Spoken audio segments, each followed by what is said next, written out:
This is Wild About Utah. As the snow continued to pile up this winter, I started to ask around about sled dogs. I soon bumped into a friend who had a friend in Preston who trained and occasionally raced his team of 14 Alaskan Huskies. The musher graciously offered to give me a ride on one of his training runs. I showed up all smiles as he was harnessing his team. The dogs were excited to go and actually howling with happiness. The musher asked if I wanted to get in or ride up the trail a bit on a snowmobile with his teenage son to a more level spot. In a rare moment of sanity, I opted for the snowmobile. The machine had just pulled out of the yard when I heard his son say, "Oh no!" I looked back in time to see the sled tip over, sending the musher sliding across the driveway and under my car parked at the end of it. I jumped off the snowmobile as the dogs shot past us with the empty sled. The dogs were gaining on a truck up ahead, then shot past it with the snowmobile in hot pursuit. I was left standing in a snowbank, wondering if I'd wandered into a James Bond movie. My first encounter with sled dogs had gone a lot smoother. I was visiting Denali National Park in Alaska, and the rangers were introducing us to one of the sled dog teams that they still use to patrol the park.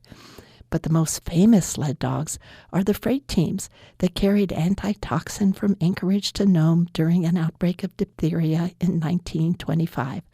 The dog teams ran 1,000 miles and are credited with saving hundreds of lives. For the last 50 years, modern mushers have retraced this journey in the ultimate sled dog race, the Iditarod. The best account I've read about the world of training sled dogs and running the Iditarod is Gary Paulson's book, Winter Dance. Just before going on a training ride, he touched the gang line and found it was trembling, quivering like the string on a guitar. It fairly hummed, and I felt there was great power there.